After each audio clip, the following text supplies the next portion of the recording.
Assalamu alaikum students. I hope everyone will be fine. Today we will discuss Physics Class 11 Federal Board Chapter 2 Vectors and Equilibrium Conceptual Questions.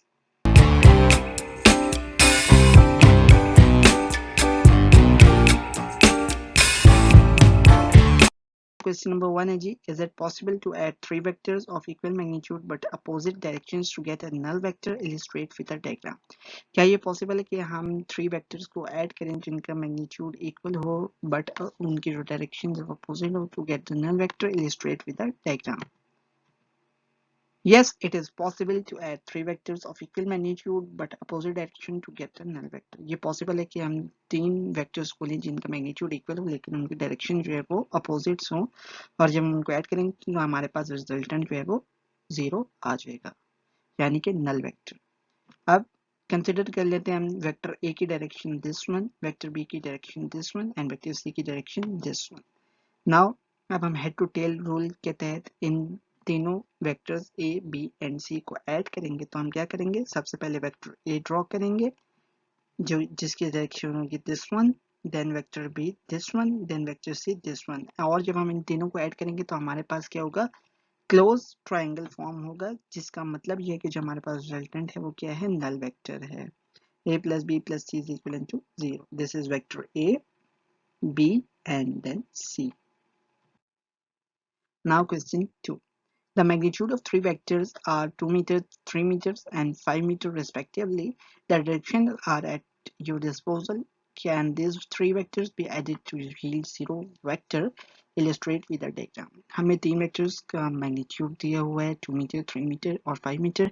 अब हमसे कहा गया है कि आया जब हम इन तीनों वेक्टर्स को ऐड करेंगे तो हमारे पास रिजल्टेंट जीरो आएगा कि नहीं. As their magnitudes are not same, so these three vectors cannot be added to yield a zero vector. अगर इन तीनों वेक्टर्स का मैग्नीट्यूड सेम होता तो हो सकता था कि हमारे पास जो है वो मैग्नीट्यूड जीरो आ जाए फॉर देयर रिजल्टेंट. लेकिन अब इनका मैग्नीट्यूड क्योंकि डिफरेंट है, सेम नहीं है, तो इनके एडिशन से हमारे पास रिजल्टेंट जीरो नहीं आएगा. For the three vectors to be added to get a null vector, magnitude must be same with opposite directions. Now question 3. What units are associated with the unit vectors I, J and K? जो unit vectors I, J and K होते हैं उनके units क्या होते हैं? The unit vector have no unit because they are used for the specification of directions only. जो unit vectors होते हैं उनका कोई unit नहीं होता. These are only used for the specification of directions. I, J and K have no units, they are dimensionless direction vectors. Now question number 4 है जी, can a scalar product of two vectors be negative? Provide a proof and give example. क्या scalar product two products का negative भी हो सकता है? अगर हो सकते हैं तो हमने उसको प्रूफ देना है और एग्जांपल देनी है. Yes, a scalar product of two vectors are negative if they have opposite directions or at anti-parallel to each other. अगर स्केलर प्रोडक्ट्स क्या हैं, एक दूसरे के अपोजिट डायरेक्शंस में हैं और जो उनका एंगल है वो क्या है, एक दूसरे के अपोजिट है, एंटी पैरेलल है, तो हमारे पास एंगल क्या आएगा, 180 डिग्री आएगा for the anti parallel vectors. और जब हम उनका डॉट प्रोडक्ट लेंगे या स्केलर प्रोडक्ट लेंगे तो हमारे पास क्या होगा, नेगेटिव आंसर आएगा. Proof a dot B is equal to A because of theta. Theta की जगह हम 180 पुट कर देंगे तो हमारे पास जो डॉट प्रोडक्ट है वो आ जाएगा माइनस ए बी. एग्जाम्पल क्या जी, work done by frictional force is always negative because they act opposite to the direction of motion. जब हम ब्रेक्स अप्लाई करते हैं तो क्या होता है, जो फ्रिक्शनल फोर्स है उसकी वजह से हमारी कार क्या होती है, रुक जाती है. अब फ्रिक्शनल फोर्स क्या है, नेगेटिव वर्क अप्लाई करती है, यानी कि जो हम फॉरवर्ड डायरेक्शन में जा रहे हैं लेकिन जब हम ब्रेक्स अप्लाई करते हैं तो जो हमारा फ्रिक्शनल फोर्स होती है वो गाड़ी को रिवर्स डायरेक्शन की तरफ रोकने की कोशिश करती है. फ्रिक्शनल फोर्स क्या होती है, जो अपोजिट डायरेक्शन ऑफ मोशन में जो फोर्स अप्लाई हो रही हो to retard the motion of that object. W is equivalent to F dot D cos of theta and W is equivalent to F D cos of 180. तो हमारे पास work done क्या हो जाएगा, minus FD. Now question number 5 है जी, A and B are two non-zero vectors. How can their scalar product be zero and how can their vector product be zero? A और B दो non zero vectors हैं. अब हमसे पूछेगा कि उनके scalar product कैसे जीरो होंगे और उनका क्रॉस प्रोडक्ट कैसे जीरो होगा. The scalar product is zero if A and B are perpendicular. अगर तो ए एंड बी दोनों वेक्टर्स के हैं आपस में एक दूसरे के परपेंडिकुलर हैं तो एंगल क्या बनेगा, थीटा 90 डिग्री बनेगा। और कॉस ऑफ 90 क्या होता है, जीरो। तो जब ये दोनों वेक्टर्स एक दूसरे के परपेंडिकुलर होंगे तो हमारे पास जो स्केलर प्रोडक्ट है या डॉट प्रोडक्ट है वो जीरो होगा। जबकि अगर ये दोनों वेक्टर्स ए एंड बी एक दूसरे के पैरेलल हैं यानी कि 0 डिग्री का एंगल बना रहे हैं एक दूसरे के साथ, या एंटी पैरेलल है मींस 180 डिग्री का एंगल बना रहे हैं, तो हमारे पास वेक्टर प्रोडक्ट क्या होगा, जीरो होगा, क्योंकि साइन ऑफ जीरो या 180 डिग्री क्या होते हैं, इक्वल टू जीरो होता है। Proof for scalar product A dot B, A B cos of theta, और थीटा की जगह हम 90 डिग्री पुट करेंगे for perpendicular vectors A and B, तो ए डॉट बी हमारे पास जीरो आ जाएगा। Similarly for vector product A cross B, A B sine of theta, और थीटा की जगह हम जीरो पुट करेंगे और हमारे पास ए क्रॉस बी आ जाएगा जीरो। सिमिलरली अगर हमारे पास एंटी पैरेलल दो वेक्टर्स हैं ए एंड बी तो हम थीटा की जगह 180 पुट करेंगे और हमारे पास ए क्रॉस बी आ जाएगा zero. Now question number 6, suppose you are given a known non-zero vector A, the scalar product of A with an unknown vector B is zero. Likewise, the vector product of A with B is zero. What can you conclude about B? अगर हमारे पास vector A जो है वो known है लेकिन जो उसका product है विद वेक्टर B वो भी जीरो है, और जो वेक्टर प्रोडक्ट है विद वेक्टर B वो भी जीरो है, तो हम B के बारे में क्या कंक्लूड करते हैं? B must be zero vector since both scalar and vector products being zero imply B is orthogonal to A. अब B क्या है, एक तो ये कंसिडर किया जा सकता है कि जो वेक्टर B है वो जीरो मैग्नीट्यूड का वेक्टर है यानी कि नल वेक्टर है, और जो उसका मैग्नीट्यूड है वो क्या है, जीरो है। और जब हम उस वेक्टर A को मल्टीप्लाई करेंगे जीरो के साथ आइदर डॉट प्रोडक्ट फॉर्म में या क्रॉस प्रोडक्ट फॉर्म में, तो हमारे पास जो है वो जीरो आंसर आएगा। For scalar product a dot b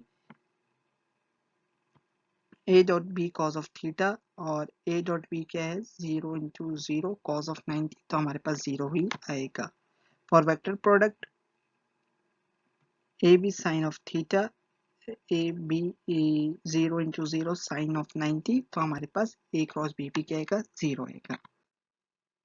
Now question number 7 है जी, why a particle experiencing only one force cannot be in equilibrium? जब हम कंसिडर करते हैं पार्टिकल जिसमें एक फोर्स खाली एक्ट कर रही है तो वो इक्विलिब्रियम में क्यों नहीं कंसिडर किया जाता? उसकी वजह ये है कि जब हमारे सिस्टम में खाली सिंगल फोर्स एक्ट कर रही होगी तो वो इक्विलिब्रियम में नहीं होगा, क्योंकि इक्विलिब्रियम में होने के लिए क्या चीज होना लाजमी कि सम ऑफ ऑल फोर्सेस जो कि एक दूसरे के अपोजिट डायरेक्शंस में हो वो क्या होनी चाहिए, जीरो होनी चाहिए। A single force can't create equilibrium because there is no counteracting force to balance it. अगर सिंगल फोर्स और उसके काउंटर एक्टिंग के लिए दूसरी फोर्स नहीं है जो कि उसके अफेक्ट को कैंसिल कर दे, तो वो क्या होगा, सिस्टम इक्विलिब्रियम में नहीं होगा। For a body to be in complete equilibrium the sum of all forces acting on a body and the sum of all torques on body must be zero, that is sum of forces is equal to zero or sum of torques is equal to zero.